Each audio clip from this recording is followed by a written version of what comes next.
J'ai été déviégée par un revenant nigérien, une personne qui avait déjà RIP, on va dire un fantôme.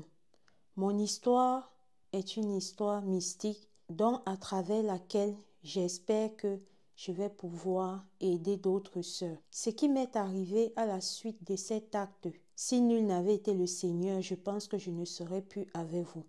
Prenez place et écoutez les détails de mon histoire mystique. À l'époque des faits, je venais d'avoir mon bac. J'étais une jeune étudiante en marketing et en communication. Dans mon pays qui est le Gabon, les cours à l'université commençaient le matin à 8 h et finissaient souvent vers les 14h30, 15h30. Après cela, par derrière, il y avait des professeurs qui nous laissaient des devoirs et des devoirs dont je tenais souvent avec mon groupe d'études à faire avant de rentrer à la maison. Le jour où j'ai rencontré ce revenant, comme à mon habitude, je suis restée après les cours pour faire les devoirs avec mes amis. Et ce jour-là, je me sentais tellement mal que j'ai dit, je ne peux pas supporter, je vais rentrer à la maison. Les devoirs, je vais les finir plus tard.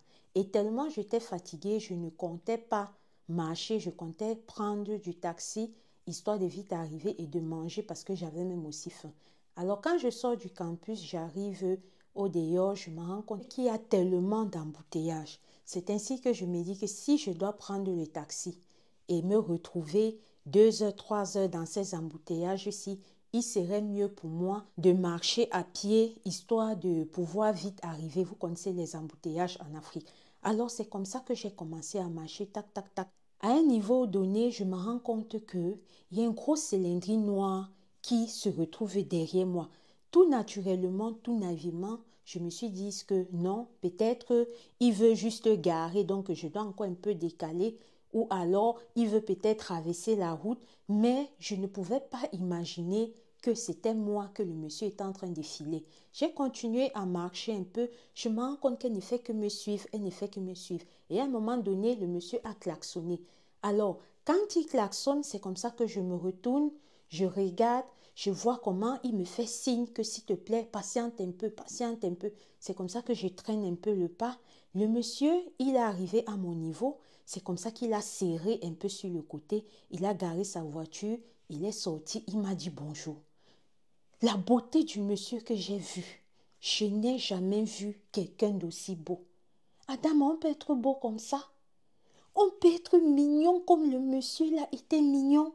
De toute ma vie, je n'ai jamais vu quelqu'un de mignon comme ça. Tellement la beauté de ce monsieur m'a dérangé que j'ai dû passer peut-être 3 à 4 minutes avant de lui répondre. Il a fallu qu'il réétait encore pour que je revienne dans moi. J'ai dit bonjour monsieur. C'est comme ça qu'il me dit, je vous observe depuis. J'ai essayé de vous faire signe, mais vous n'avez pas clairement compris que je voulais vous parler. Donc, raison pour laquelle j'ai un peu accéléré. Et j'ai fait ce que j'ai fait. Je lui ai dit que, ah d'accord, tout ce qu'il racontait là, je dois vous dire la vérité. Dans ma tête, je me demandais que, mais dans ce monde ici, il peut y avoir des hommes beaux comme ça.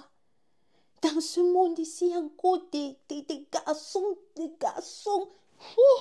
Est-ce que c'est un ange qui est devant moi ou bien c'est un être humain comme moi?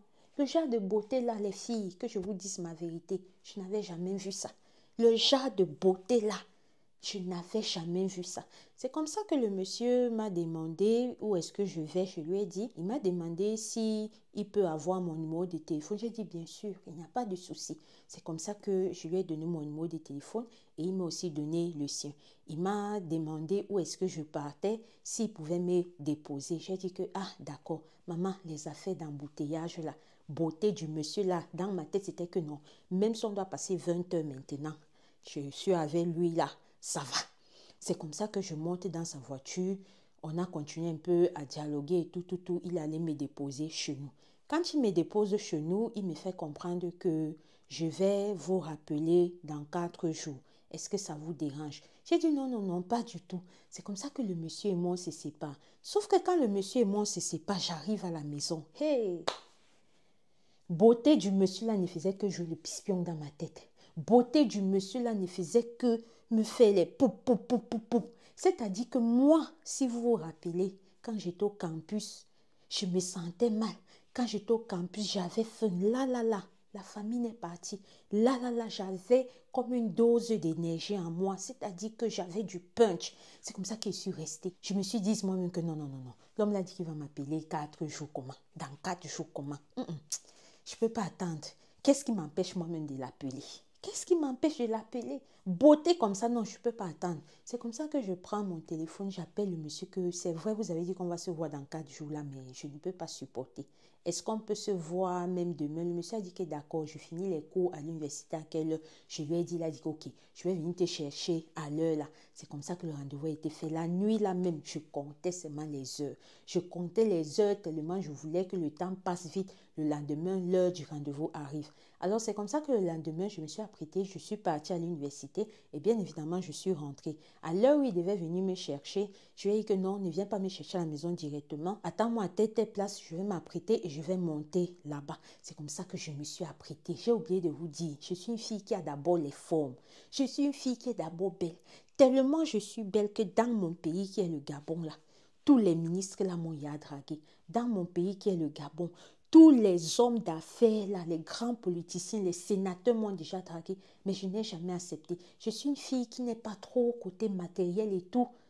Mais je vous assure qu'avec ce jeune homme nigérien-ci, là, j'ai comme l'impression que j'ai eu un coup de foudre. J'ai comme l'impression que je suis tombée amoureuse de lui au premier instant où je lui ai vu. Pour vous dire que les filles, je suis d'abord belle. Je suis d'abord belle. Si je vous dis que tous les hommes politiques de mon pays là tournent derrière moi, il faut comprendre qui est l'homme. Il faut comprendre qui est la femme. Non. En tout cas, c'est comme ça que dans le but de séduire le monsieur là, dans le but de lui montrer que c'est moi-même qui est là.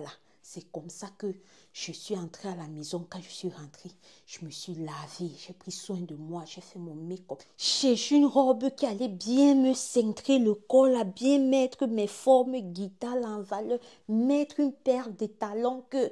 Non, je sentais que j'étais belle. C'est comme ça que quand je suis arrivée, où j'ai demandé au monsieur là qui vient me chercher, quand il m'a vu, il a dit que wow, you're so beautiful. J'ai dit merci, oui, parce que lui et moi, c'est vrai, il parlait un peu français, mais un faux français, mais on causait un peu plus en anglais.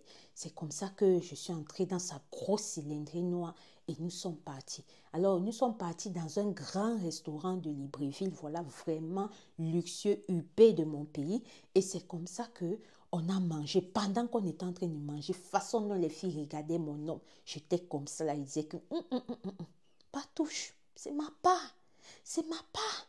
J'ai tellement prié cela au Seigneur, il m'a donné, c'est pour moi les filles, calmez-vous, calmez-vous, enlevez les yeux.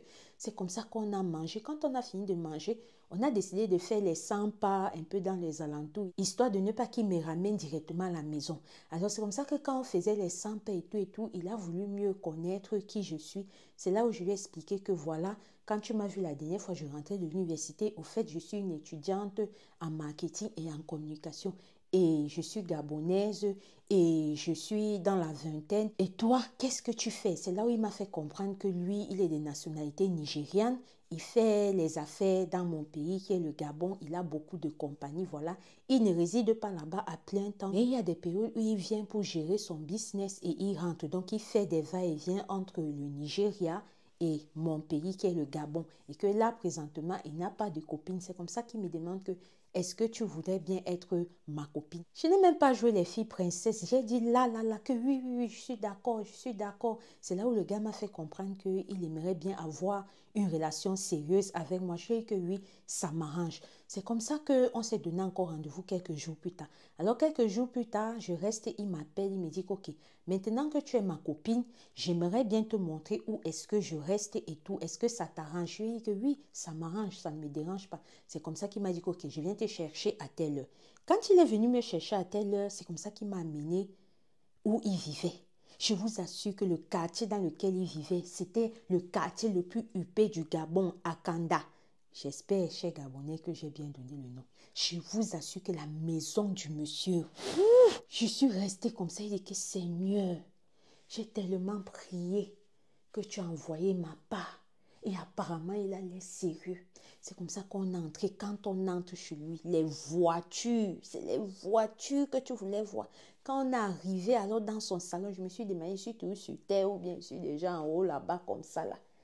un genre de décor, de meubles, tout ça que je n'avais même pas encore vu par le passé. C'est comme ça que je suis restée calme et tout et tout. Le gars et moi, on a encore continué à causer. Il allait me chercher une bière et lui-même s'est ouvert un champagne et tout. On a continué à causer. Alors pendant la causerie, il me dit, si vraiment notre relation est sérieuse, j'aimerais vraiment faire du bien avec toi. J'aimerais vraiment que toi et moi on puisse aller loin. C'est comme ça que le premier phénomène surnaturel qui aurait pu attirer mon attention et dont je me suis rendu compte de ça plus tard, s'est produit.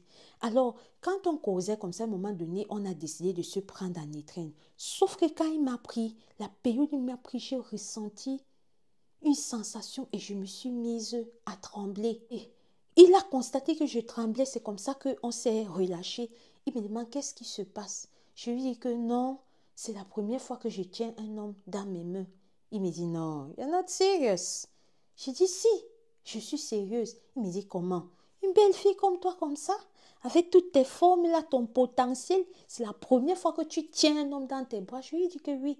Et même qu'en bas là-bas, je suis encore fermée. Le gars n'en revenait pas. Tellement il était content que sur le coup, il a pris son téléphone, appelé ses parents pour dire que non, j'ai trouvé la bonne. J'ai trouvé la bonne. Elle n'est pas encore ouverte. Elle n'est pas encore ouverte. Waouh, c'est vraiment incroyable et tout. Quand il raccroche, je lui demande, mais pourquoi est-ce que tu es si enthousiaste? Pourquoi est-ce que ça allait de tellement te plaire plus que ça? C'est là où il me dit que je suis d'ethnie Yoruba au Nigeria. Et dans notre culture, il est tellement important, il est tellement primordial d'épouser sa femme quand elle est encore fermée. Et de nos jours, c'est tellement difficile que quand tu parviens à trouver une comme ça, tu dois considérer que c'est comme de la grâce. Le monsieur m'a dit ça, je suis restée. Je lui ai dit, ah d'accord, donc c'est une bonne chose alors que je sois encore comme ça. Parce qu'il y a eu tellement de personnes qui m'ont dragué, tellement de hauts cadres qui m'ont dragué, qui ont toujours proposé même des millions pour pouvoir passer en premier et tout. Et j'ai toujours refusé. Je suis vraiment contente d'avoir tenu tête tous ces instants-là. C'est comme ça que le monsieur et moi, on s'est encore pris dans les étreintes. Il m'a conduit au niveau de sa chambre. Alors quand on arrive à sa chambre, il a commencé à me toucher, me toucher, me toucher, me toucher. Je ne sais pas comment je me suis endormie.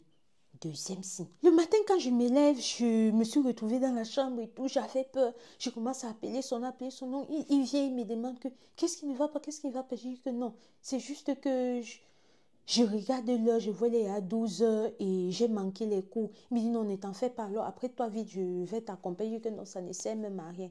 Les à 12 heures, je vais aller faire quoi maintenant? C'est là où je lui demande que mais qu'est-ce qui s'est passé hier? Et je me rappelle juste que toi et moi, on est en train de se faire des étreintes, se toucher un peu, façon. Et après, je me suis endormie. Il m'a dit ne t'inquiète pas, rien ne s'est passé. C'est juste que tu étais un peu trop fatiguée. Voilà, tu t'es endormie et j'étais couché sur le lit et voilà quoi, on s'est réveillé le matin. C'est comme ça que le gars, on a continué à faire notre relation et tout et tout. Un jour, il m'a dit, tu sais, cette maison est tellement grande et ça me fait bizarre d'être ici tout seul. Maintenant que toi et moi on sort depuis un moment, maintenant que toi et moi on s'est mis d'accord, voilà qu'on va être en couple et tout ça, est-ce que ça te dérange de venir habiter avec moi? Je lui ai dit que non, ça ne me dérange pas. Donne-moi juste le temps de rentrer à la maison. Je vais prendre 2, 3 trucs personnels à moi et je vais revenir. C'est comme ça qu'à partir de ce jour-là, j'ai commencé à rester avec le gars. Et bien évidemment, quand un homme et une femme vivent dans une maison, tôt ou tard, ils vont finir par partir en bas là-bas. Tôt ou tard, ils vont finir par faire le mouvement de papa et maman.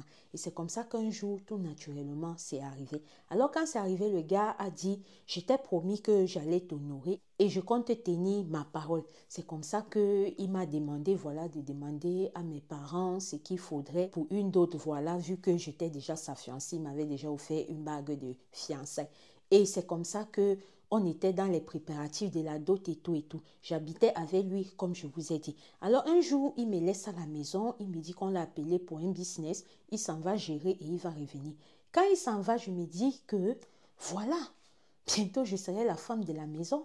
Il faut que je commence un peu à me comporter tel que. C'est comme ça que j'ai décidé que je vais faire le ménage. J'ai fait le ménage, je suis arrivée au niveau de son bureau. Quand j'arrive au niveau de son bureau, je décide de classer et tout et tout. Alors quand je classe, c'est comme ça que je tombe sur un album photo et ainsi qu'un carnet d'adresses. Je prends les albums photos, je décide que je vais un peu regarder, histoire de me familiariser avec quelques visages de sa famille avant que ces derniers ne viennent proprement pour la dot.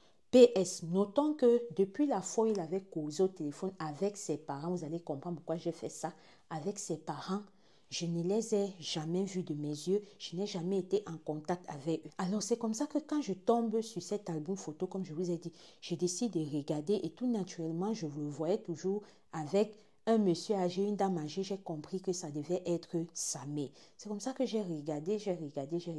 Et quand j'ai vu le carnet de contact, il y a quelque chose qui m'a dit d'appeler sa mère. Ne me demandez pas trop quoi, mais je me demande si ce n'est pas l'Éternel. Écoutez l'histoire. Alors, quand ce quelque chose me parle d'appeler sa mère, c'est comme ça que comme j'ai vu son numéro dans le carnet et que j'ai eu ce sixième sens-là qui m'a demandé d'appeler sa mère, c'est comme ça qu'elle prend mon téléphone, je compose le numéro de sa mère sur WhatsApp, je lance l'appel vidéo. Quand je lance l'appel vidéo, sa mère décroche, elle est un peu surprise, elle me demande qui je suis. Je lui dis que maman, je suis la fiancée de votre garçon. Elle dit, ah bon, la fiancée de mon garçon? Je dis oui, il dit kéké. Quelle fiancée? Je lui dis que maman, c'est avec moi qu'il était la dernière fois quand il vous a appelé. Et nous sommes dans les préparatifs de la dot, donc j'ai décidé de vous saluer, histoire de vous voir avant ce moment-là. La mère dit que, mais tu parles de quel enfant? Tu parles de qui? Mon fils est prêt à te marier. J'ai dit oui maman, il est prêt à me marier. Elle me dit que non. Si on parle de mon fils est marié à plusieurs femmes. C'est quelqu'un qui s'est marié à plusieurs femmes, mais à chaque fois ça n'allait pas parce que ces femmes-là ne l'aimaient pas. Ces femmes-là étaient seulement là pour le matériel et tout. Toi, tu parles encore de marier comment? Vous êtes marié avant ou bien vous allez vous marier maintenant? J'ai dit que maman va se marier maintenant en constatant que sa mère n'était pas dans les mêmes vibes que moi et demandant toujours de quel fils, de quel fils. C'est comme ça qu'elle me dit, le fils dont tu parles là, est-ce que tu as une photo de lui? Elle me dit que décris-moi ce fils. Je décris. Ah, celui dont tu parles là, est-ce que tu as une photo de lui? Je dis oui maman. C'est comme ça que je regarde dans mon téléphone, je l'envoie une photo. Elle regarde. Elle dit Kéké, la photo s'est été prise quand? J'ai dit maman, ces jours-ci. Elle dit tu es sûre? J'ai dit oui. Je lui demande que maman pourquoi? Elle me dit oh, le garçon qui est sur la photo là, c'est effectivement mon fils. Mais sauf qu'il n'est plus parmi nous. Il a RIP depuis. Oh, j'ai dit que RIP comment maman? J'étais avec lui, ça ne fait même pas 2 heures, il est sorti. Qui pas gérer les business et tout ça. Mais dit quel business? Il dit les business. Il est sorti que on l'a appelé à la compagnie qui a 2-3 trucs à gérer. Il est parti et c'est quand moi je suis venue faire le nettoyage que je suis tombée sur votre numéro. J'ai décidé de prendre contact avec vous. Ça m'a dit que mon fils là, je t'ai dit qu'il n'est plus là. Elle me dit aussi attends. C'est comme ça qu'elle part.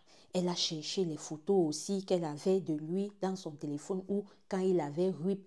Comment est-ce qu'il était dans son truc là, couché comme ça? Comment elle m'envoie? Je dis que hallucination, je n'en revenais pas.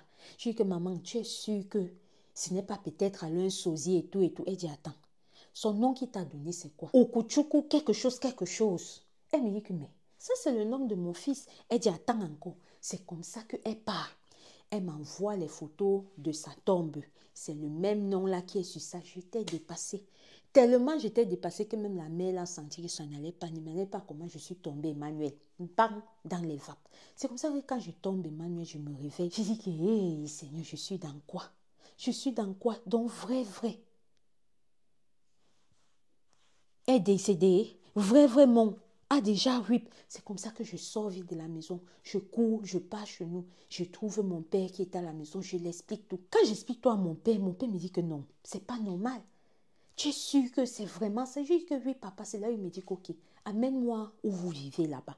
Quand maintenant mon père et moi on se lève pour aller où on vivait, on arrive là-bas où il y a souvent la maison là, il n'y a plus rien. Il n'y a plus rien. C'est comme ça que je reste.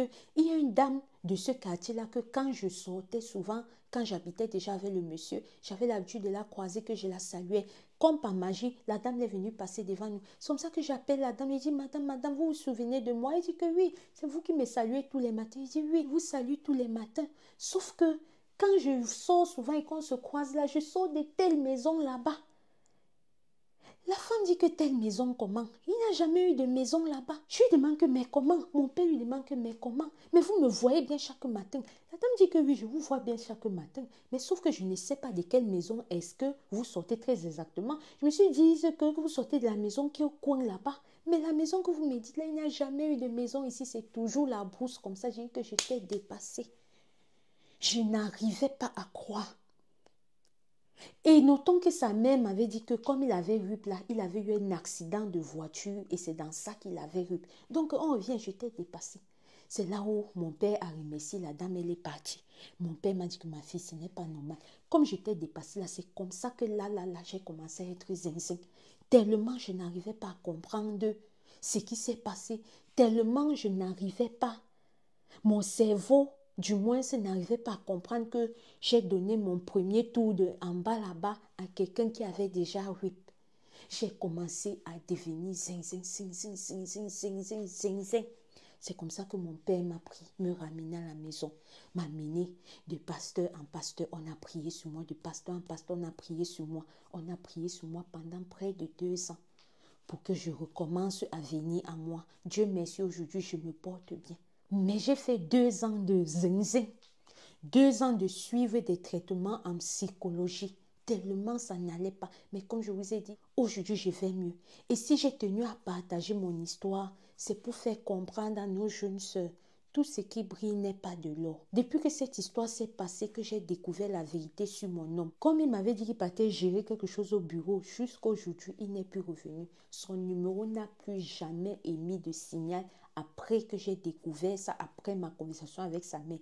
Parce que j'avais essayé de l'appeler, ce n'est plus passé jusqu'à aujourd'hui. Je ne l'ai plus jamais revu, que ce soit même en rêve, que ce soit comment, je ne l'ai plus jamais revu. Les prières m'ont restauré de la folie que j'ai eue. Et vraiment, les filles, faites attention, le dehors est miné. Parfois, on va voir des gens comme ça, on croit que ce sont des gens comme nous, alors que ce sont des gens qui ont déjà RIP. Parmi nous, là, il y a beaucoup de gens qui ne sont même plus humains. Et petit truc que j'ai failli oublier, ce jour-là, quand je parle avec sa mère et je lui fais comprendre que, mais vous ne me connaissez pas comment, alors que j'étais avec votre fils, tel jour, vous a appelé pour dire qu'il est tombé sur une fille qui n'a pas encore fait les bibons, le mourili, le niassement avec quelqu'un. Vous étiez content. Si ce n'est pas avec vous qui causez, c'est avec qui? Ça m'a dit que ma fille, je ne connais pas. Donc, pour revenir à la partie où j'étais, si ce que l'Éternel ne me préservait pas, ou du moins ne m'envoyait pas d'aller faire le ménage pour que je découvre tout ça. Et cette petite voix qui m'a parlé que appelle un peu sa mère là, mariage qu'on devait faire là, les qui devaient venir. Les gens avec qui il parlait que c'était ses parents là, c'était qui? J'aurais un jour découvert la vérité. Ou alors, il devait aussi me RIP. Ça, c'est tellement des questions qui m'ont empêché de dormir pendant les 2 ans de mon traitement. Mais aujourd'hui, par la grâce de l'Éternel, j'ai fait le vide dans ma tête. Aujourd'hui, par la grâce de l'Éternel, je me sens tellement libre. Si je ne t'explique pas cette histoire, à me voir physiquement, je n'ai pas de séquelles. Tu ne peux pas savoir, mais je sais que c'est la grâce. Une fois de plus, faites très attention les filles. Le dehors est miné. Priez sans cesse et soyez prudents. J'espère que mon histoire vous aura appris quelque chose de nouveau. Shalom.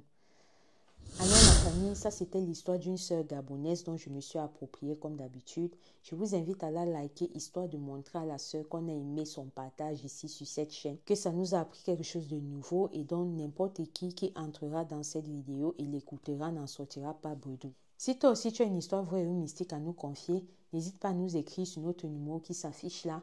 Ensemble, on va se mettre d'accord sur comment est-ce qu'on va présenter ton histoire. Je ne prends pas d'appel sur ce numéro-là, juste vous m'envoyez votre histoire par audio ou bien par message écrit selon votre convenance. Ici Alicia Lotus, on se dit à très bientôt pour une prochaine vidéo. Merci, shalom.